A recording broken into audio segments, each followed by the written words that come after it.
4 cara budidaya porang agar cepat panen di lahan terbuka. Porang adalah salah satu tanaman jenis umbi-umbian yang bernilai tinggi. Kandungan zat glukomanan dalam porang sangat bermanfaat untuk kesehatan. Budidaya porang di lahan terbuka dapat Anda lakukan dengan memperhatikan langkah berikut ini.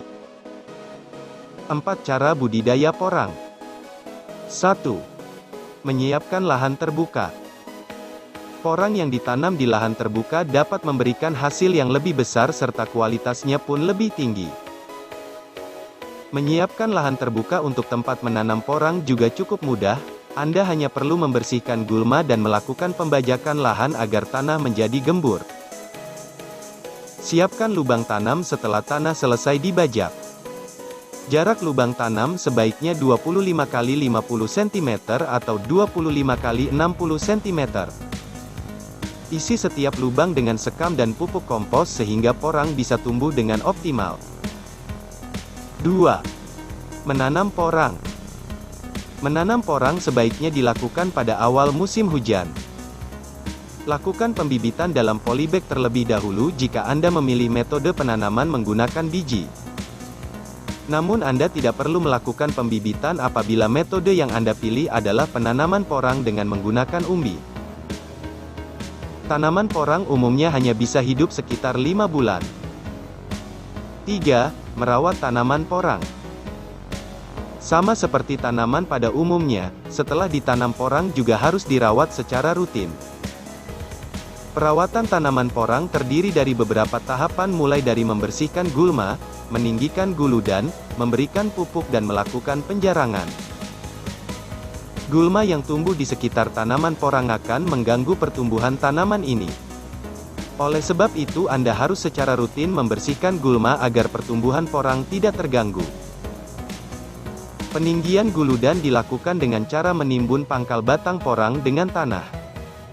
Tujuan meninggikan guludan ini agar batang tanaman porang dapat berdiri tegak dan perkembangan umbi porang bisa lebih cepat. Memupuk tanaman porang. Cara budidaya porang ini membutuhkan 2 kali proses pemupukan. Pemupukan pertama dilakukan sebelum porang ditanam.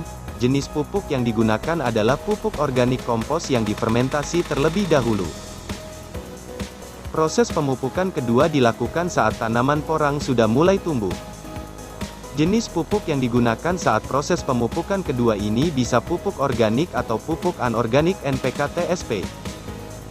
Tanaman porang biasanya hanya membutuhkan sedikit pupuk anorganik. Melakukan penjarangan. Proses penjarangan ini sangat perlu dilakukan jika ada terlalu banyak tanaman porang dalam sebuah lubang. Hal tersebut bisa terjadi karena satu bibit porang bisa menghasilkan hingga 3-4 batang porang. Proses penjarangan ini perlu dilakukan agar umbi porang bisa tumbuh lebih besar. Karena ini merupakan cara budidaya umbi porang di lahan terbuka yang cukup baik hasilnya.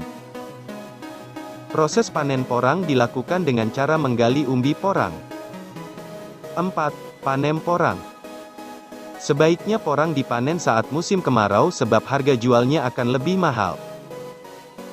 Perlu Anda ketahui, bahwa tanaman porang ini memiliki siklus alami yaitu mati di musim kemarau dan tumbuh kembali saat musim hujan. Terima kasih dan jangan lupa dukung terus One Room Channel.